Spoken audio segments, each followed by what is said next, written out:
Jay, that's strangely close to Daniel Jones from the Giants. Daniel, is that you? Beat the Chiefs. Show me. If the Broncos and Russell Wilson can show me that they can beat the Chiefs, then I will start believing. The crowd up.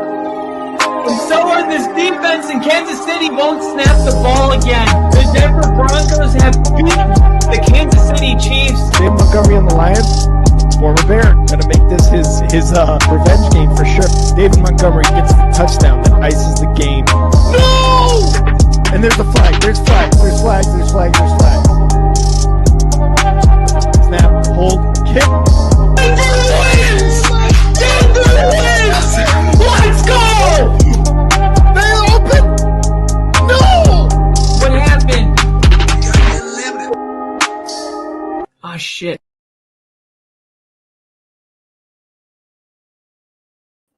Ladies and gentlemen, welcome to the Only Football Podcast. Broncos fans, I have an emergency podcast for you tonight.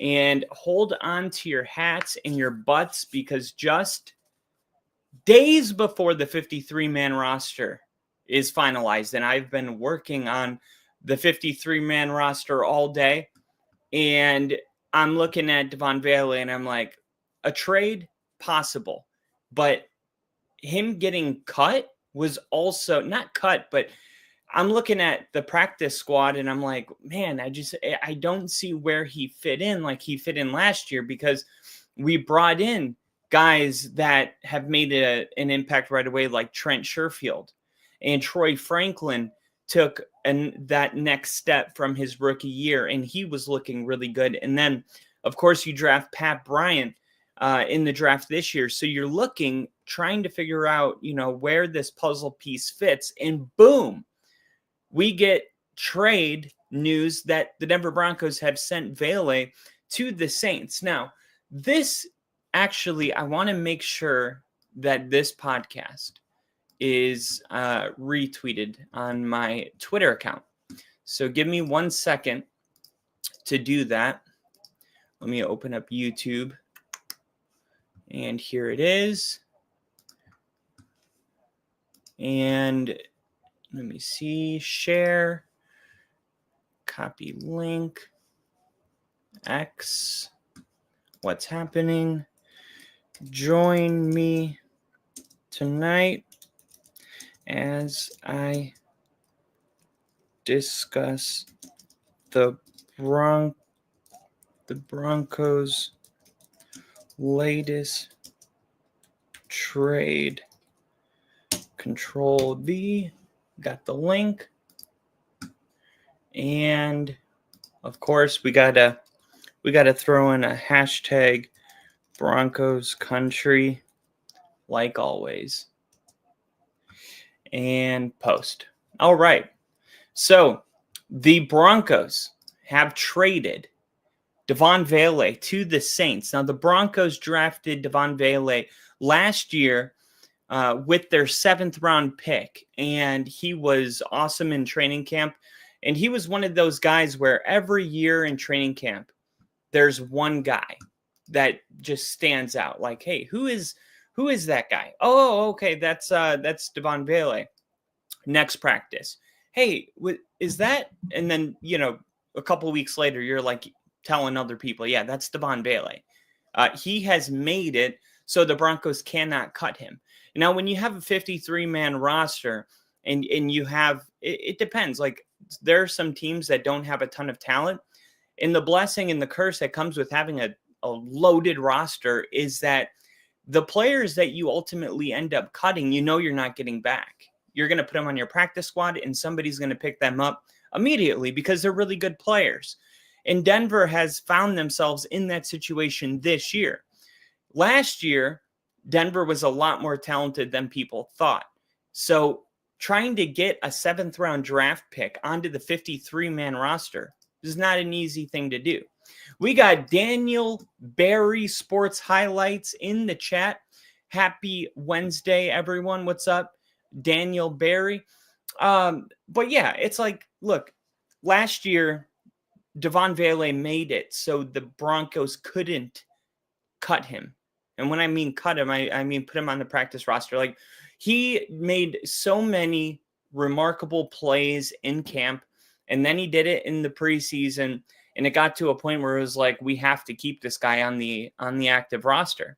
And you saw Tim Patrick get cut. In last year, Tim Patrick getting cut was shocking. Nobody saw it coming. I mean, when Tim Patrick was cut, it was like, oh my God, what are they doing? Well, when a guy that you draft in the 7th round has the kind of camp Devaughn Vele had, you have no choice. If you're like going to, keep the guy, you got to get rid of something. It's one of Newton's laws, right? Like, in order to, take something, you have to get rid of something. You have to let something go. So we had to let Tim Patrick go, who I felt terrible for because he had back-to-back MCL, ACL injuries. We got Joe Steven in the chat. What's up, Joe?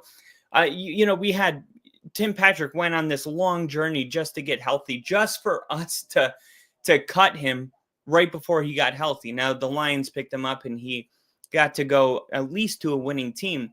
But Devaughn Vele was so good that the Broncos had to make those type of decisions. Hey, we're going to get rid of Tim Patrick, guys like that. And look, whenever you use a 7th round draft pick and a guy like that, plays to the level where you end up cutting ties with somebody like Tim Patrick, it's a good thing because you got younger at the position, cheaper at the position. And then you fast forward to this offseason, okay? We drafted Pat Bryant out of Illinois. Troy Franklin, you know how I said every year there's like 1 or 2 players that really just steal the camp. Everybody's talking about them. They made a massive step, or they could be an undrafted free agent that just wasn't on anyone's radar. It's kind of like Hard Knocks, right? There's always that one player, when the Lions were on Hard Knocks, it was Rodrigo. There's always that one player that's like, that guy is not supposed to make the 53-man roster, and he's going to make the roster because he's balling out. And the story this year is Troy Franklin. Troy Franklin has been going off all camp, all offseason, and even in the preseason. He had 2 touchdowns, but that's just kind of been the story of the offseason. So whenever you have that type of success coming from last year's rookie, you drafted Pat Bryant, who's also doing remarkable things. Then you have Trent Sherfield, who can contribute in the special teams, but he's also just making the type of catches. I mean, go back and watch Trent Sherfield against the 49ers, actually his old team. Trent Sherfield was playing so good. You just knew he was going to make the roster. And I thought when Trent Sherfield was signed by the Broncos, I thought he was going to make the roster, and I thought it was one of the sneakiest moves that no one was talking about. But with Trent Sherfield, Troy Franklin, and Pat Bryant all making massive steps, and then Cortland Sutton and Marvin Mims already a lock to make the active roster, you started looking at Devaughn Vele wondering, where does he fit? He's too good to cut. If you put him on the practice squad, you'll never get him again. And then you, pick up your phone and call some teams and say, hey, I got a guy that could be a legitimate number 1 receiver, and you could get him for, say, a 4th and a 7th. I think we'd be okay with that. In only 1 year, because of drafting, none of this is possible without drafting Marvin Mims, Troy Franklin, and Pat Bryant. Okay? Those are 3 of the 5 guys I have making the active 53 that have been drafted in the last 2 years. And by the way, Devaughn Vele is a 4th guy that was drafted in last year's draft. So with drafting, with hitting on all of these receivers, and Sean Payton, he is just proving himself to be one of the best evaluators of college football in the National Football League. I mean, it's all of these players he's drafting. He's hitting on all of them, especially on the offensive side of the ball. With all of this happening, you look at a guy like Devaughn Vele and you say, well, where does he fit in? Because I don't feel like he's going to get the volume that he deserves just because of the amount of talent. And you do get rid of him via trade, which kind of sucks because it's like for Devaughn Vele, on a personal note, you're going from a team that the head coach is talking Super Bowl. The aspirations are through the roof. They're trying to win the division. They feel in the building that they have a real shot of taking down, the giant, which is the Chiefs. And then all of a sudden, in a blink of an eye, you're with the New Orleans Saints and Desmond Riddler. I mean, you go to arguably one of the worst situations in the NFL. So on a personal note, it kind of sucks for him.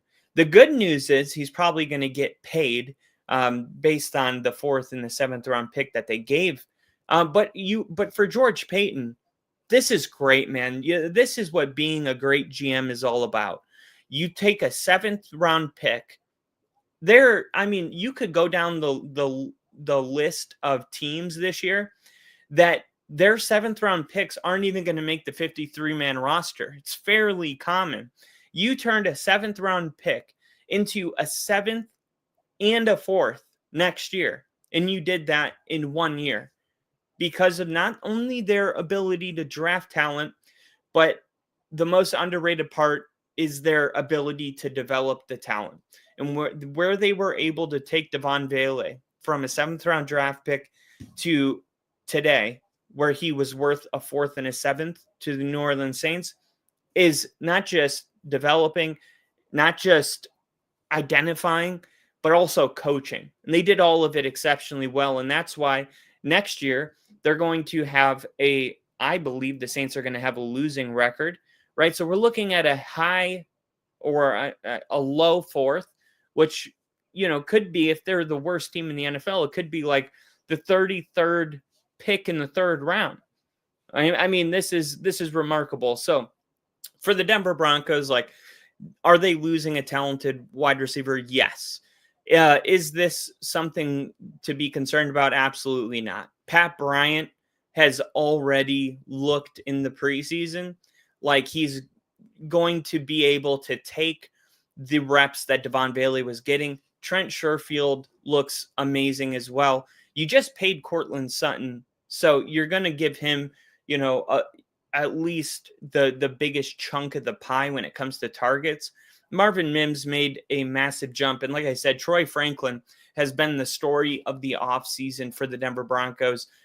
He has been going off, and the 2-touchdown game he had the other day, it was just a testament to what he's been doing all offseason long. So this is a receiver group that was just too, I guess, the opposite of thin, and they needed to cut some of the fat, and they were able to pick up some good draft capital while they did it. So congratulations to George Payton. I mean, honestly, George Payton, Sean Payton, they should take a bow, because that's some real chess right there. Anytime you can turn a 7th round draft pick into a 4th and a 7th in just 1 year, you're doing something right. And next year, those draft picks are going to come in handy when the Saints finish maybe with the worst record in the NFL, and you got 2 extra draft picks. So this is going to be also a better draft class coming up in 2026. We don't need a quarterback, but all around the draft is supposed to be better, especially with receivers. I don't think we'll be in the business for one. But right now, the roster just looking really good. And I thought it would be a good time to go through my 52-man roster. At quarterback, I don't know if you guys have been paying attention to how good Jarrett Stidham has been in the preseason, but Jarrett Stidham has taken a massive step. And if I knock on wood, if something were to happen to Bo Nix, I do feel that Jarrett Stidham would be the kind of quarterback to come in and be able to salvage our season in a way where we wouldn't feel as a fan base that we were doomed Now, of course, Bo Nix is the better quarterback, but Jarrett Stidham has been having an amazing camp in these last couple preseason games. He's like 23 for 25, 3 touchdowns, 250 yards. Like, he is scrambling on 3rd and 18 and picking up first downs and spin move and stepping up into the pocket, then throwing on the last second. Like, he's seeing the field really well, and I like what I'm seeing from Steady. So I see the Broncos only keeping Bo Nix and Jarrett Stidham at quarterback. And then in the running back room, I was struggling with this because I was like, do we cut, Audric Estime? You just drafted RJ Javi. You brought in J.K. Dobbins. You're definitely keeping those two. Jaleel McLaughlin, like, he's been, since Sean has been the coach, he's the hardest working guy in the building. He's the first one in every single day. He's the last one to leave. Nobody works harder. And you just know, like, Sean's going to keep a guy like that. I'm still waiting for him to take that next step. I felt like he improved a little bit in pass protection last year. That was his biggest weakness 2 years ago. But I feel like he's going to roll with Jaleel again. And then we got Tyler Bidet, and we got Audric Estime. Now, for a while, I was saying I think they're going to keep Tyler Bidet, and I think they're going to have to put Estime in the practice squad, and then he's going to inevitably be picked up right away. But I think they'll keep both, and I was wondering if that was possible, and I looked back, and I did see years where Sean Payton had 5 running backs on the active roster. There is an example of that historically from Sean Payton. So I could see them keeping all 5 of these guys, with Michael Burton being the fullback, who Michael Burton has been Sean Payton's fullback since like 2019. It's pretty crazy with the Saints.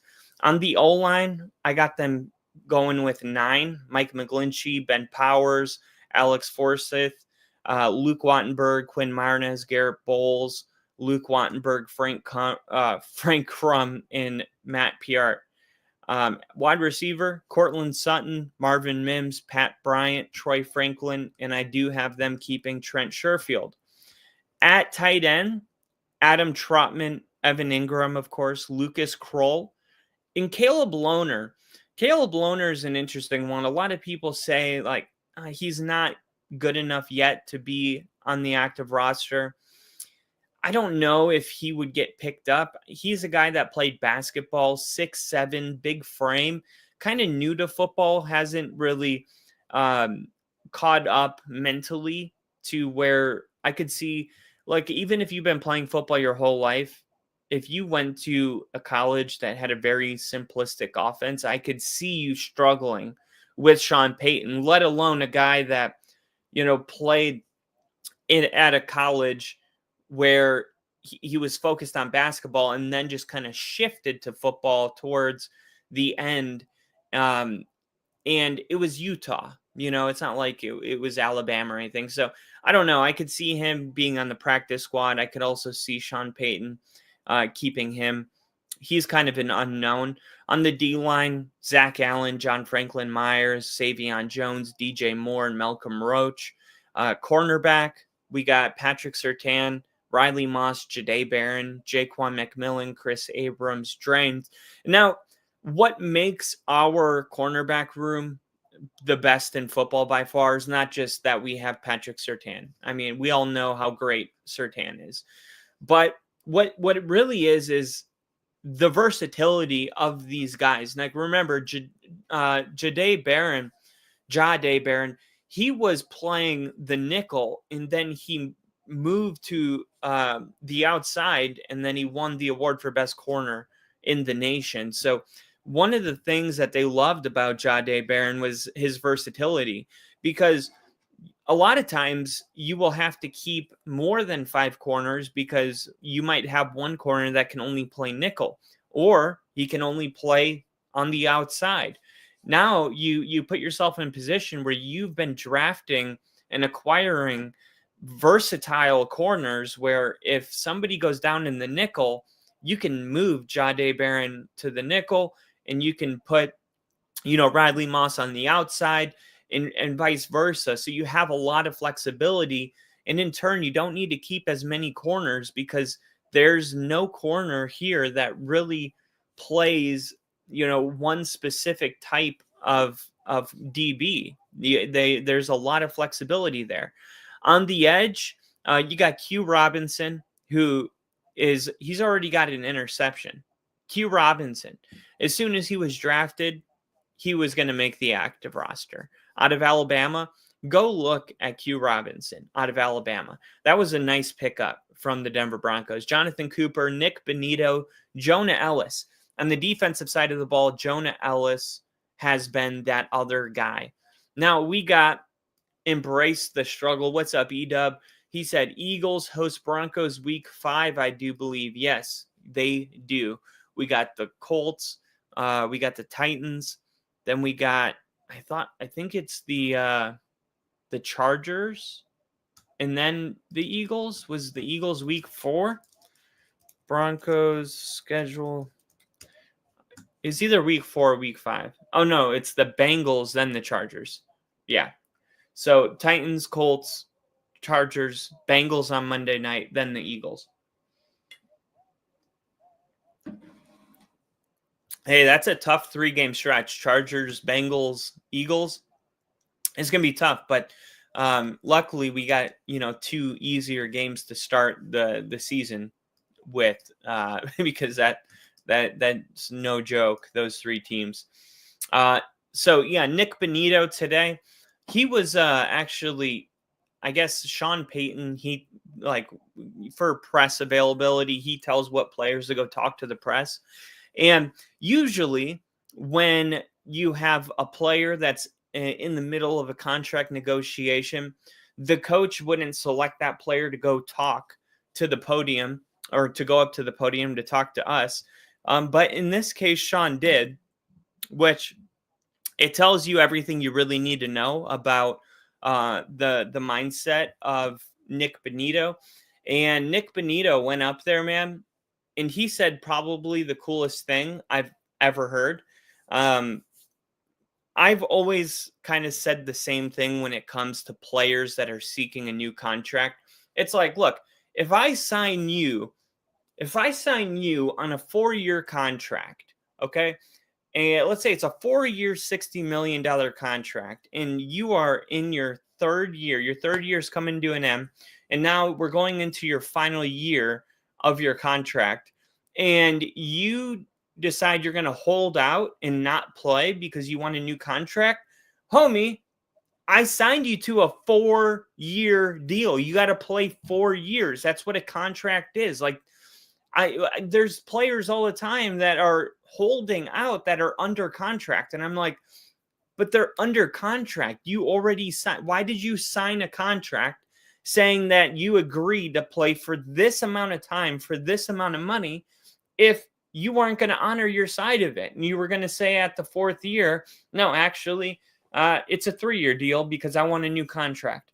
I mean, you have the right to ask and you have the right to do that. But once you start holding out of practice, and saying, I'm not even going to show up because I don't like my deal anymore, I've always felt like that is just distasteful. I've always felt like that is just not honoring your side of the contract. And when Nick Bonito went to the podium today, his exact words were, I'm still under contract. Like, I can't hold out. The Broncos signed me to a 4-year deal. I still have 1 year left on my contract. Right now, my focus is to win a Super Bowl. I want to contribute. I think we have a real shot to win it, and I want to contribute to that. I'm not worried about the money. The money will come later. The longer, they wait, the more money I'm going to get ultimately. So I'm still under contract. And it's awesome because you see Nick Bonito, you see in the 49ers game, like, first down has a sack, second down has a sack. And you're just like, dude, then he comes out of the game and you're like, dude, Nick Bonito is about to take the league by storm. He could lead the NFL in sacks this year and be the next premier pass rusher. He's on his way to doing it. and he's not worried about the money. He knows the money's going to come, but it's just so cool to see the, that side of Nick Bonito. The Broncos drafted Nick Bonito at 64. And I remember when George Payton was getting ready, he said, Nick Bonito at 64, holy shit. Because he was, George Payton was like, Nick Bonito shouldn't have been on the board at 64. And that's just another kudos to George Payton, dude. Like, this team is loaded with talent. And I said that last year when PFF said Denver has the worst roster in the NFL as far as talent goes. And I said, no, we don't have the worst roster.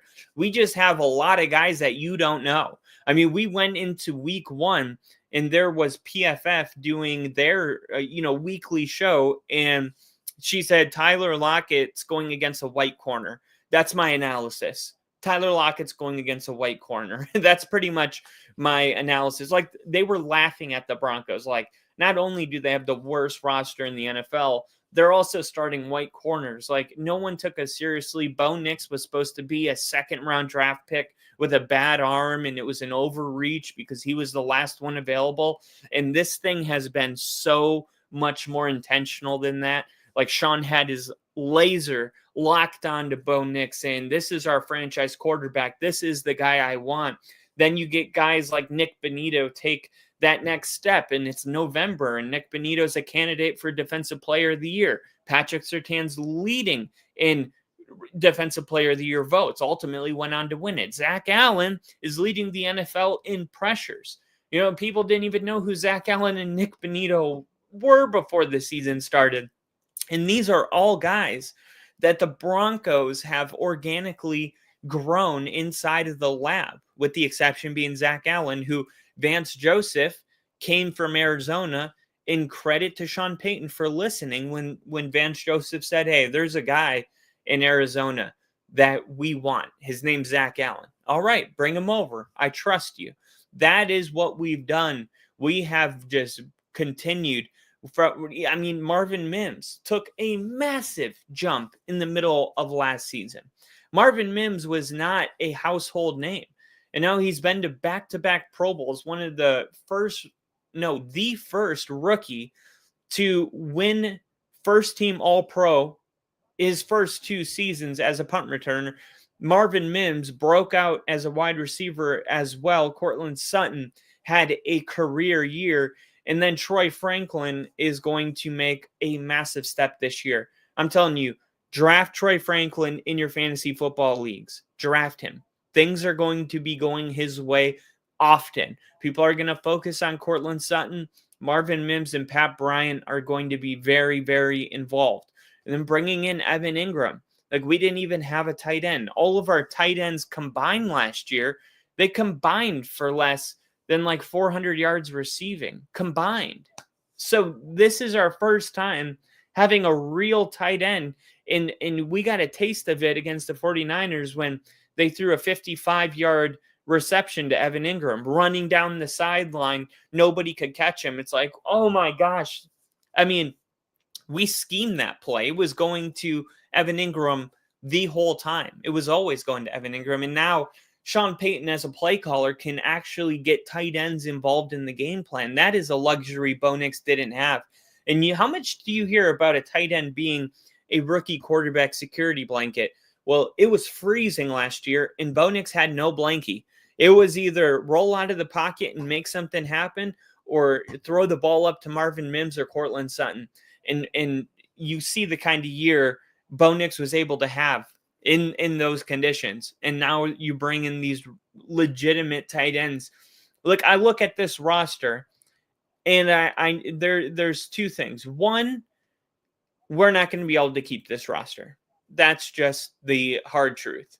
Luckily, we have guys like RJ Harvey, who are under rookie contracts, Pat Bryant, rookie contract. But it's going to be time to pay Marvin Mims. It's going to be time to pay, Riley Moss. It's going to be time to pay, guys like Jaquan McMillan and Nick Bonito. And you're wondering, okay, how are they going to keep all these guys? Well, chances are if the Broncos do make a Super Bowl run this year, they're not going to be able to keep all of these guys. It's a part of the game. But if they continue to acquire draft picks the same way the Philadelphia Eagles do, they can kind of get ahead of their players departing by having replacements ready to go. Okay, we're not going to be able to keep a guy like, let's say a Marvin Mims, right? Maybe Marvin Mims is going to cost a little bit too much money should Denver go to the Super Bowl. Well, what are we going to need to replace a Marvin Mims? Value-wise, probably like a fourth or, a fourth and a seventh together to move up to 3. Well, we just got that today by getting rid of Vele. You see, you got to stay ahead of the situation that you're headed in. But this year is all about capitalizing on Bo Nix being on a rookie contract. Like, we are in a 3-year window right now where we can win a Super Bowl. And I say this all the time on this show. There's a couple ways you can win a Super Bowl, and that's all until somebody proves otherwise. Okay? Number 1, you can have a loaded roster in a rookie quarterback. Brock Purdy is no longer in this situation. His window has now closed. He was in this window last year and the year before and the year before when he first took over, and unfortunately broke his elbow in the NFC Championship game. The next year he was in that window and he took his team to the Super Bowl. Unfortunately, couldn't win the game. And then last year, it went to hell. And now the window's over. That was it. That was Brock Purdy's window. Joe Burrow was in this window, and now they've paid him, and that window is no longer open. Last year, he missed the playoffs. Patrick Mahomes was in this window in his first contract, 2018, 2019, took his team to the Super Bowl, lost the Super Bowl, took his team back to the Super Bowl, won the Super Bowl against the 49ers after losing to the Bucs, and then they had to pay him. And then all of a sudden, Tyreek Hill had to go bye-bye. And all of a sudden, you got Mahomes in the Chiefs in back-to-back years, ranked 15th in points per game. What happened to, the 50 touchdown passes? They had to let guys go, man. That's the name of the game. But here's the thing. You can let guys go and still go to the Super Bowl. As we know, Patrick Mahomes has gone to the Super Bowl the last 3 years in a row. So it's not so much that you can't go to the Super Bowl after the rookie contract window is over. That's the second thing. You have to have a Patrick Mahomes, okay? The one thing we know doesn't work is paying somebody like Dak Prescott like their Patrick Mahomes and then not having any money left over. Okay, that's what we know doesn't work. You either have to have a Josh Allen, Mahomes, Lamar Jackson type of quarterback, Joe Burrow, and say, hey, we don't have a ton of money, but we will get it done because our quarterbacks are that good. Or you can do it because you got a quarterback that's playing really well, top 10, top 12, and he's in a rookie window, so you haven't had to throw hundreds of millions of dollars at him, so you can load up the talent all around him. That is where this team is right now. Denver is in a Super Bowl window. I know you guys don't think so. It sounds crazy to you right now, but remember, the Seahawks did this with Russell Wilson. The Legion of Boom in his second season, Russell Wilson went to the Super Bowl, won the Super Bowl. Unfortunately, won the Super Bowl against my Broncos. The next year, he went back to the Super Bowl again. And then they paid Russell Wilson like he was Patrick Mahomes, and that was the last time the Seattle Seahawks went to the Super Bowl. And that was also the end of the Legion of Boom. And that's what I'm trying to say. Like, that is where this team is headed. If they don't play their cards right, get ahead of some things, and try to operate this like the Eagles, because the Eagles are the third option. It's like the cat in the hat. There's a third option. There is a third option, and it only applies to the most well-run franchises in the world. Right now, it's the Eagles and the Ravens. And that is that you have a top quarterback and you also have a loaded roster. And you just continue to have it, right? Where usually you have a top 5 quarterback and you have an above average roster around him, you can get to a Super Bowl. Or you have a loaded roster and a good quarterback, but he's a rookie, so you haven't paid him yet. But there's a couple exceptions, like the Ravens and the Eagles have loaded rosters.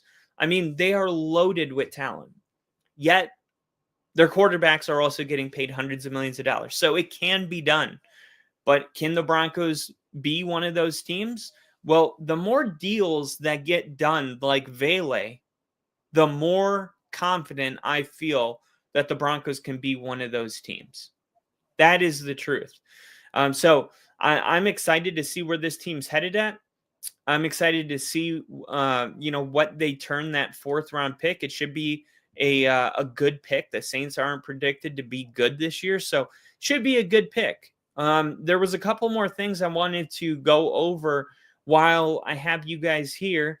One of these things is going to be quarterbacks. Okay, so let's just talk really quick. Daniel Jones is named the starting quarterback over Anthony Richardson for Week 1. Wow.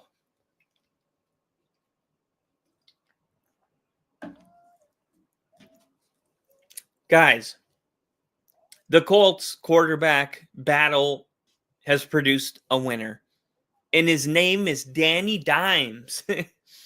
He is the new starter in Indianapolis. The Colts announced that on Tuesday, and the Colts open up the season against the Miami Dolphins.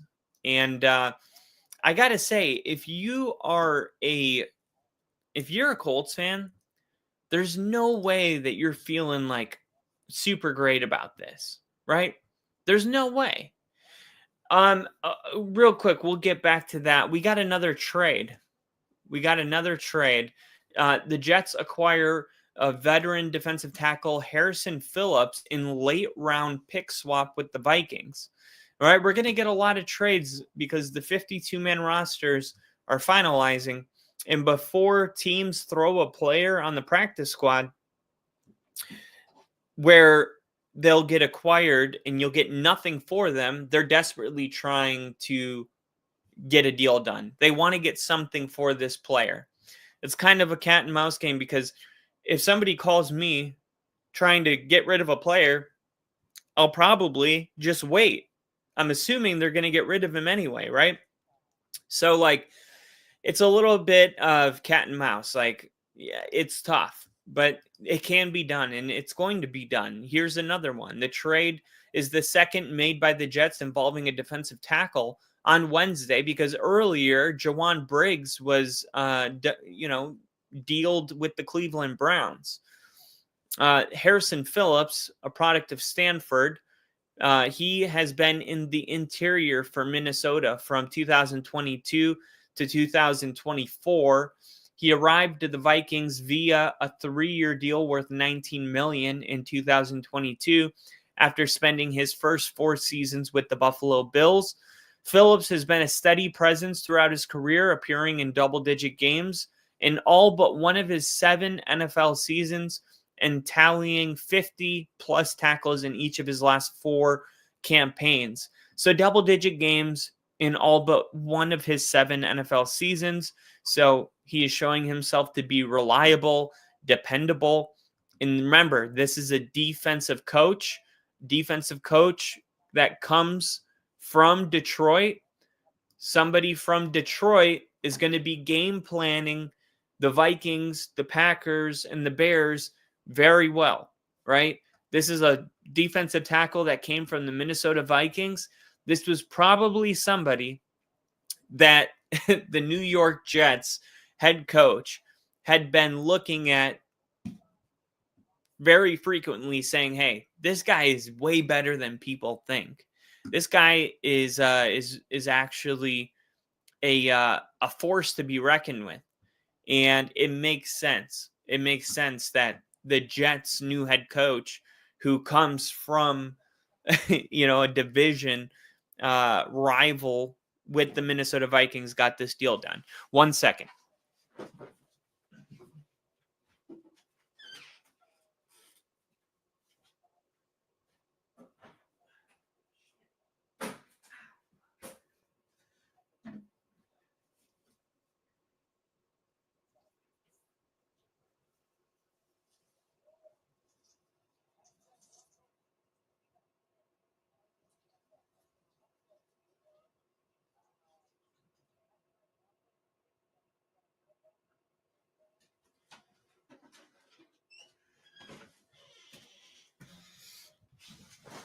All right. So Daniel Jones, back to the Daniel Jones story. Daniel Jones has earned this job, which I think is, look, if there was anybody that was going to be able to get the most out of Anthony Richardson, it was their head coach, right? Now, it's like Shane Steichen, he is very good with quarterbacks. And they just used, think about it. 2023, they used the 4th overall pick on this guy. Imagine what's the equivalent of that? JJ McCarthy? Imagine next year the Vikings decided to,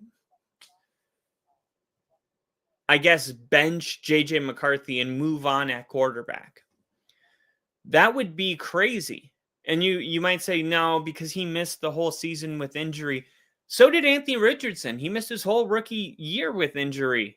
Right? He played like 2 games, maybe 4, and he was out for the rest of the year with an elbow. So,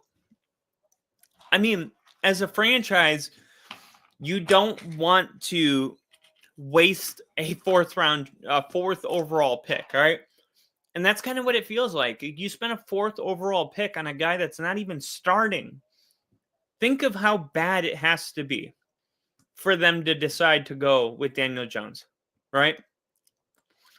It's not like Daniel Jones has just been playing so exceptionally well that they just couldn't justify going with Anthony Richardson. It's not that. It's the opposite. Anthony Richardson has been playing so poorly that they had no choice but to go with Daniel Jones. And, on the field, the competition between the two was largely considered too close to call, but not because they both excelled.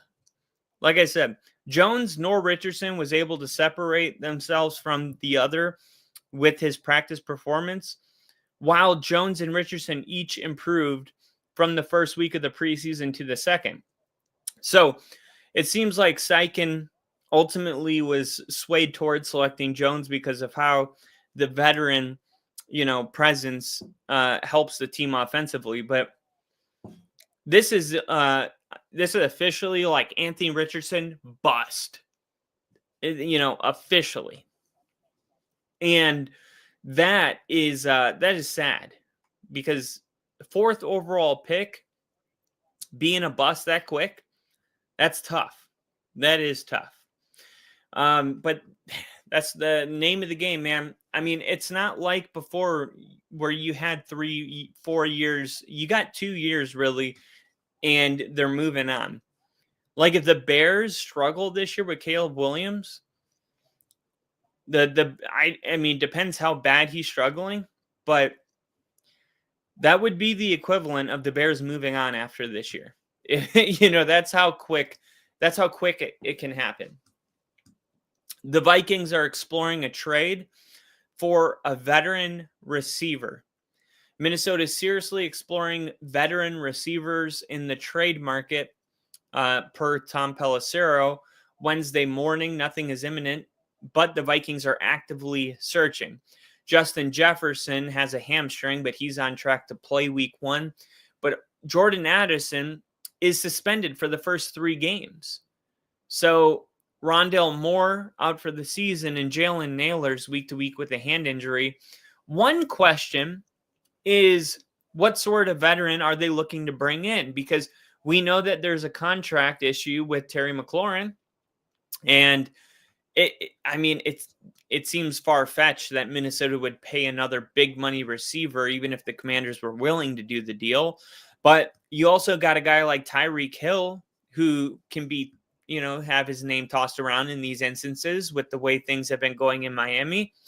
But more than likely, I think it makes sense that it would be somebody like an Adam Thielen or an Allen Lazard, somebody that is a veteran that they don't have to dish a ton of money to. There's a few free agents that remain on the open market, and if I were the Minnesota Vikings, I would have already known what I'm doing. Amari Cooper, done. Amari Cooper, done. Right now, you need to figure out what you're going to do because you got a rookie quarterback. I know he's in his second year. He's a rookie quarterback. He has taken 0 regular season snaps. J.J. McCarthy is going to go out there with Justin Jefferson, and Jordan Addison's gone. Rondale Moore's out for the season, and Jalen Nailor is week to week. You have to help this guy out. And that's why Minnesota went public with the fact that they are exploring veteran receivers in the trade market. But why haven't you called Amari Cooper and paid him whatever he wants, right? I mean, Amari Cooper is still out there, and you have a rookie quarterback. Amari Cooper is one of the smartest wide receivers in the league. He is a coach on the field. I mean, just the amount of value that a guy like Amari Cooper could bring a rookie quarterback is worth the money in itself. And the fact that they need a wide receiver is just icing on the cake. Schottenheimer feels good about Micah Parsons playing in the season opener against the Eagles. This has been the big news, right? What's going on with Micah Parsons? Well, there's been no movement towards an extension. And there's also a back ailment that's of concern. Okay, we heard about this back injury. I'm doing this because we all know that it's bullshit. We all know there is no back injury. The whole back injury will be gone the second Micah Parsons gets paid, if he gets paid. And I don't understand what this approach is. I mean, how do you not know by now whether you're paying him or you're not? It's not like they're going back and forth. And it's like every day they're like sending the agent something. He's like, no, it's not good enough. And he's throwing it back. And they're like, whoa, that's too high. And they're going back and forth. They're not even doing that. There is no movement. So if you're Jerry Jones, you're playing chicken, but it's like you're not even coming closer to each other. You're just playing chicken and you're both parked 20 feet apart from each other and no one's moving. That's not even chicken. Like, what is moving closer is supposed to be week 1, but you're not even moving closer because no one's even throwing out any kind of solution. And then you got Schottenheimer coming out saying, no, I think at the end of the day, we feel like Micah's going to be out there.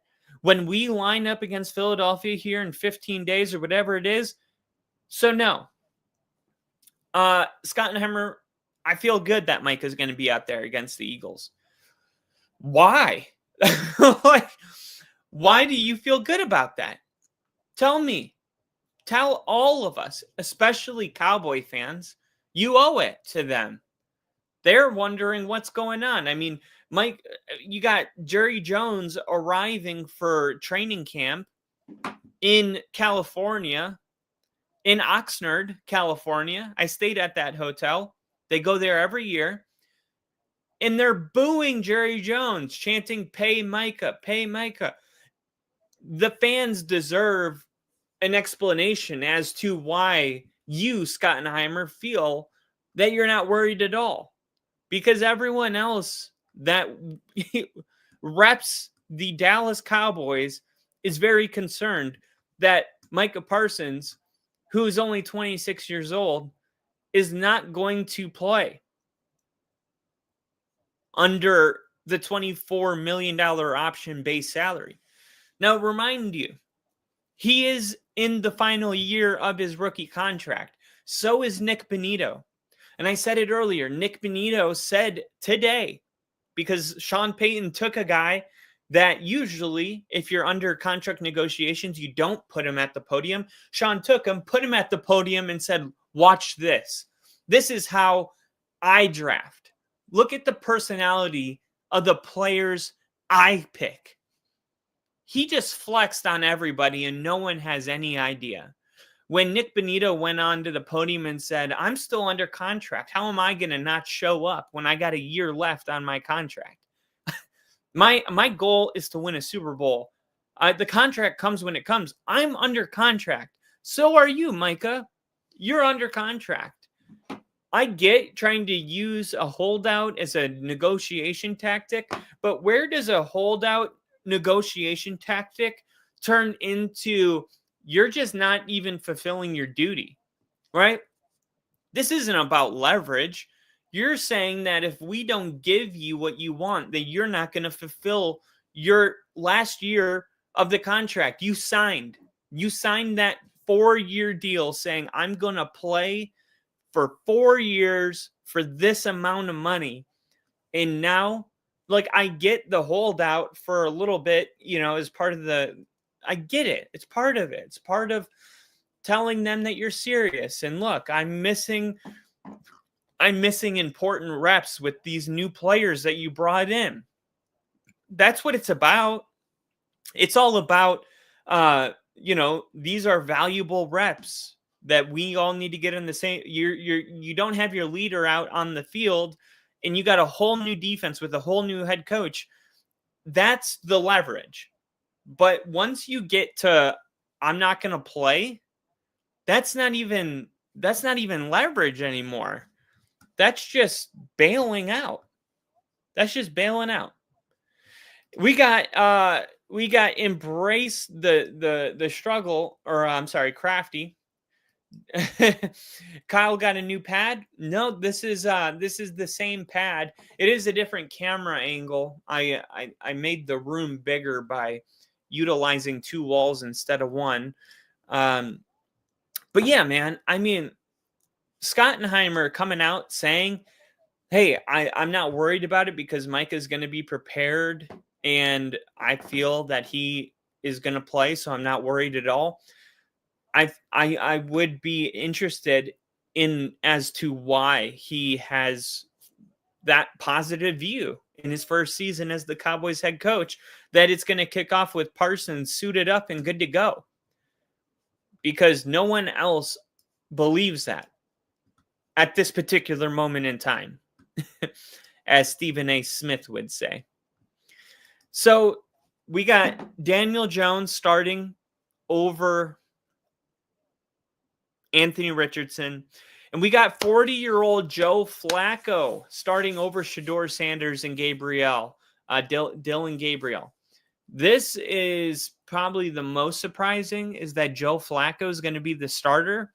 He's 40 years old, doesn't have a ton of upside, but they're going to go with Joe Flacco.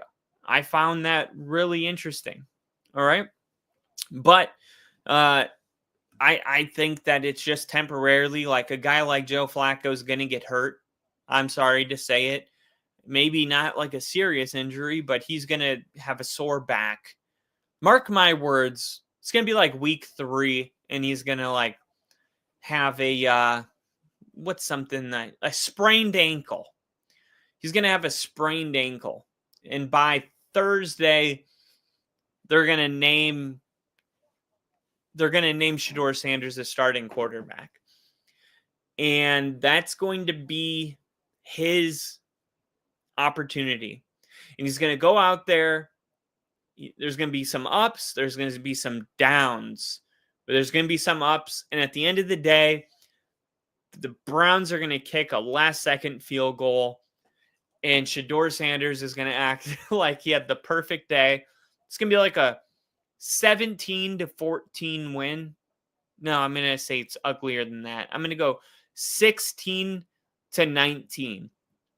And it's going to be like, he's going to be showing his watch and stuff. And they're going to get into the locker room. And there's going to be perfect timing. His rap song playing. And it's going to be with the watch. And it's going to be, I went and bought the new way. I got bright shining. Stay shining. I know it. Perfect timing.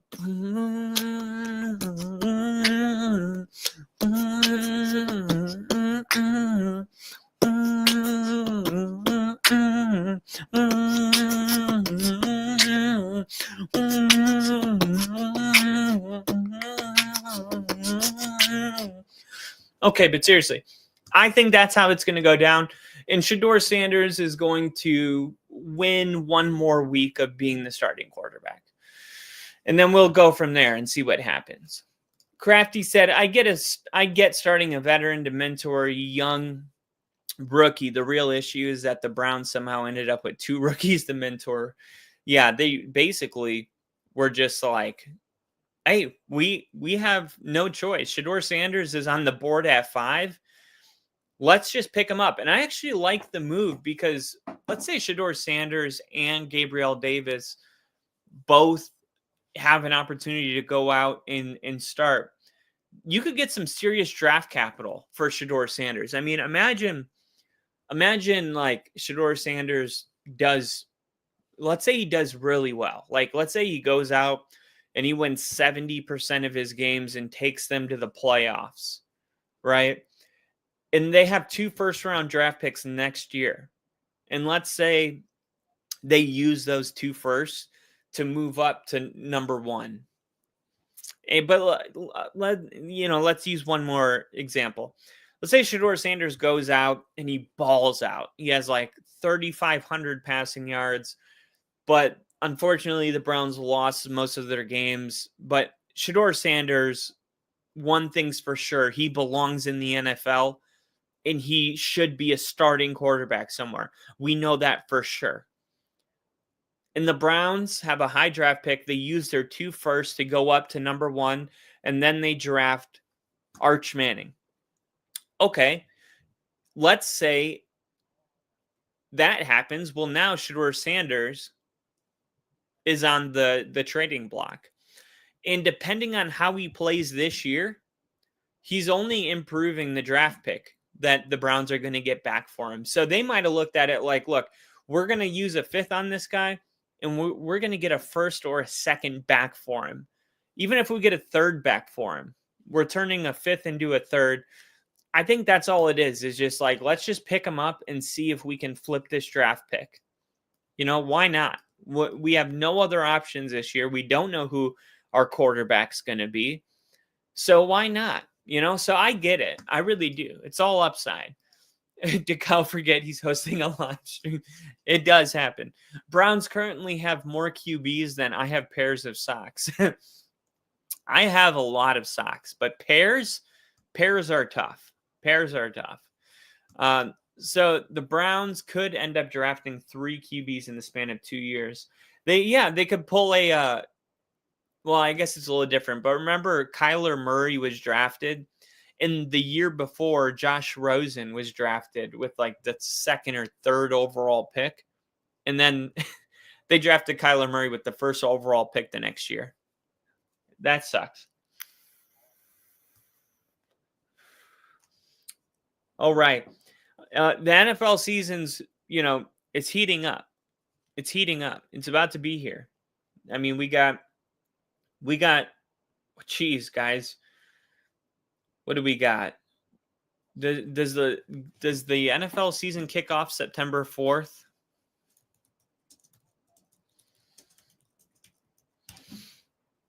Yes, it does. Guys, we have 14 days. We have 14 days until the NFL is right here in front of our faces. 14 days! I am so pumped up, dude.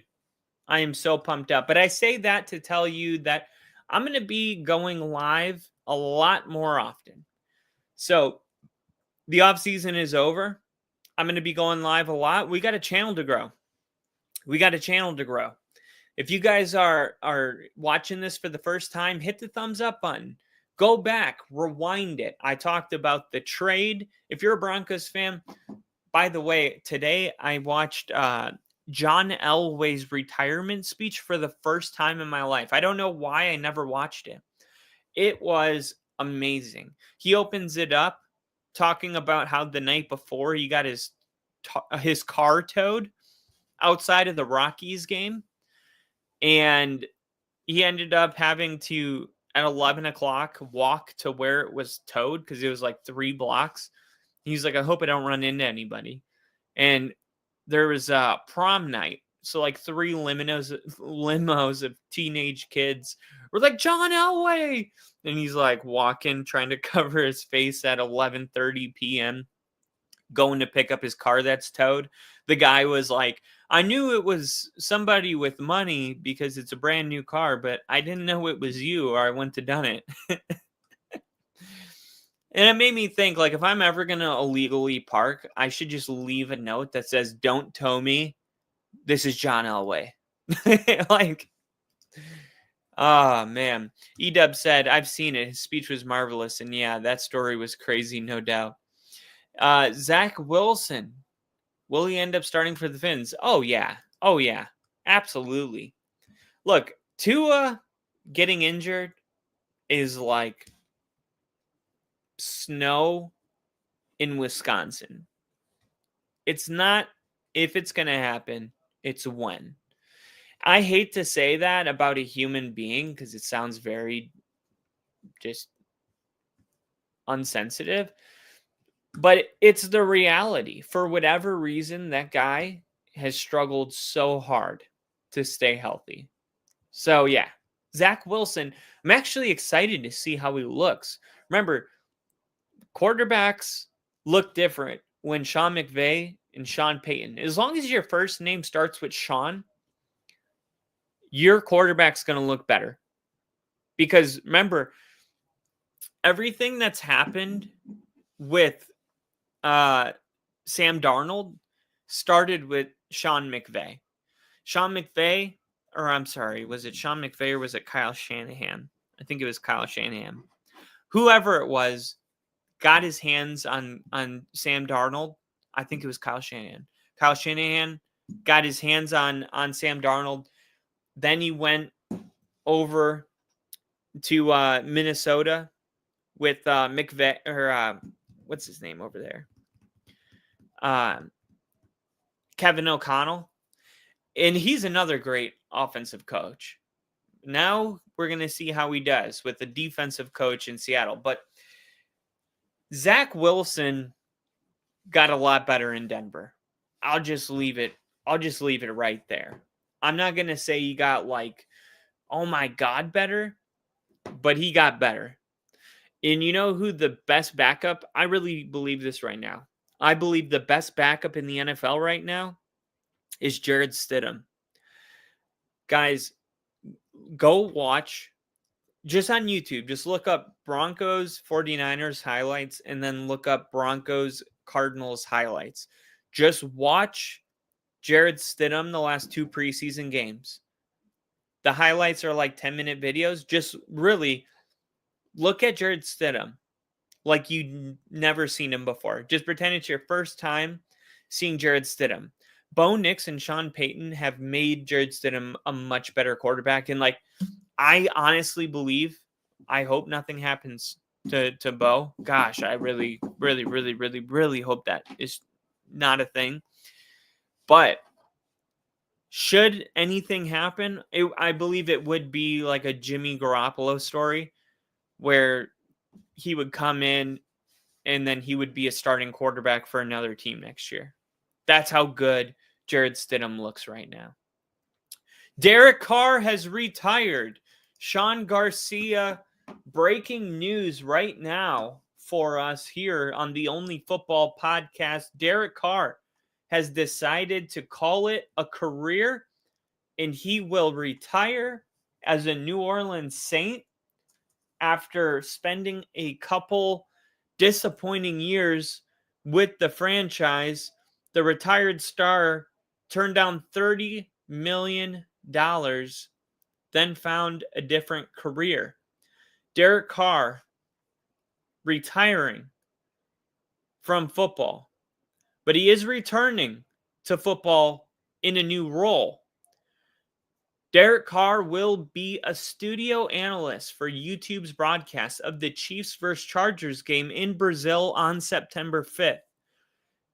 Derek Carr will be based in California, not Sao Paulo.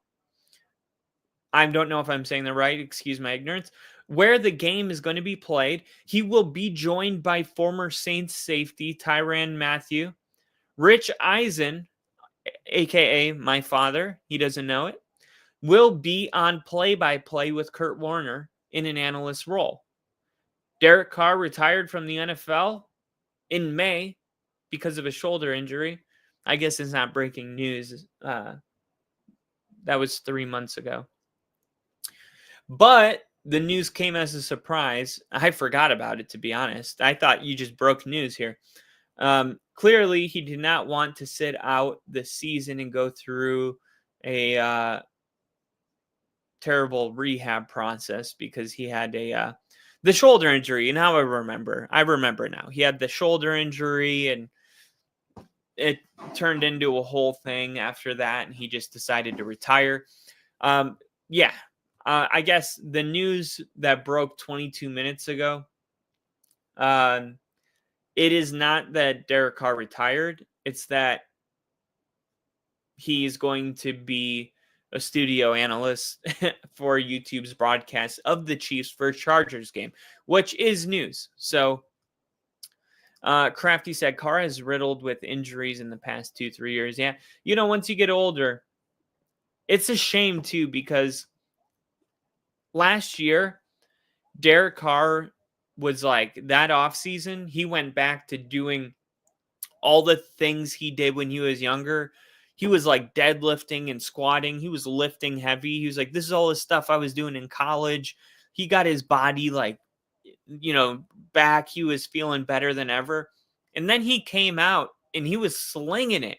Week 1, week 2, week 3, the Saints were looking good. And then he got injured. And that was pretty much the end of the career, right? It wasn't the same after that. So it's a shame because he was building himself up, for a good little end of his career stretch. And it just started off so promising. And then the rug just got pulled underneath him and it's over. And that was the same reason John Elway retired and Peyton Manning retired. It's just at the end of your career, your body just doesn't recover the way it used to. I mean, Tom Brady played until he was 45 years old. I mean, that is just remarkable. But the amount of work that guy spent millions and millions of dollars on his body just so that he can continue playing at a high level in the NFL.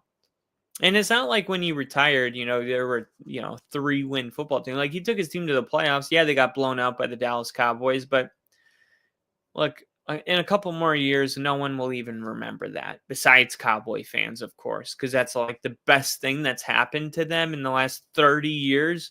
And that is actually not an over-exaggeration, which is sad. So they shouldn't say anything about it. But Steve Young was a concussion magnet over the last 5-ish years of his career as well. Yeah, and they say, the more you get them, the more prone you are to getting them as well.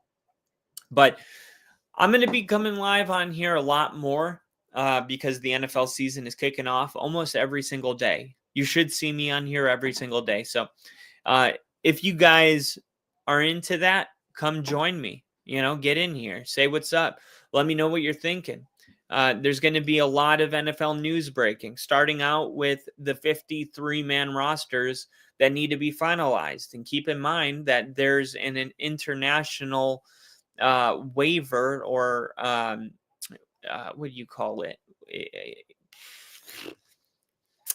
Not an accommodation. Basically, if you have a player that is from another country, you can have 54 men on the roster. For instance, Denver has a 54-man roster this year because our punter is from Australia. So it's kind of like an accommodation, but it's not an accommodation. But whatever it is, let me find it. International 54-man roster law.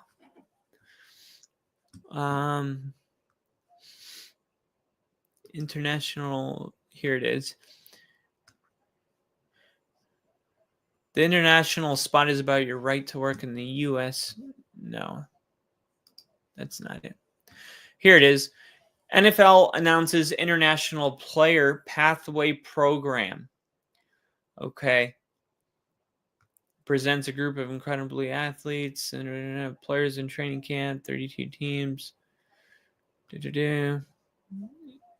The International Player Pathway Program is a part of a broader long-term commitment of the NFL and its 32 clubs to accelerate the global football development efforts and have a more international talent play the game.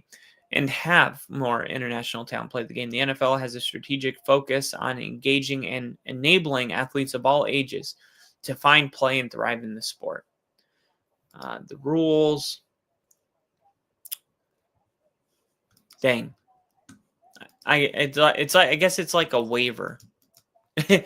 Kraft said Browns will end up with 53 quarterbacks at this rate. By 2027, they will have 10 quarterbacks on their active roster. But yes, with all the news coming out, it's going to be a lot of cuts, a lot of trades, a lot of surprising cuts are going to be coming. And then a lot of just starting news, new players starting. Like today, we got, Anthony Richardson is being benched for Daniel Jones. And then we ended up getting Joe Flacco over Shedeur Sanders and Dylan Gabriel. So expect a lot more of that to be coming around the corner. As always, like and share this podcast with everybody. We're going to keep loading it up with the latest NFL news along with live streams. If you're new here, we live stream the football games. We got a great community. We watch the games together. We kick back. We have a good time. And it's going to be great. We're getting better at this and the more years that we do it. So this would be a great time for you to join if it's your first time watching this. Crafty, thank you for being in here. Same with you, E-Dub. You guys both kept the comments rolling. It feels good when I'm in here to see the comments going down versus one comment just being stuck for 1 hour. I feel like I'm talking to myself, and low-key, I feel a little crazy sometimes. So it just makes me feel good to know that you guys are out there. I'm actually talking to somebody. I'm not just in here rambling to myself. So thank you guys for keeping the comment section rolling. I will see you guys tomorrow, and just get used to it. It's going to be a lot of podcasts coming at your way. So NFL season, here we come. Love you guys. Can't wait to see you on the next episode. Have a good night. Long live Bill.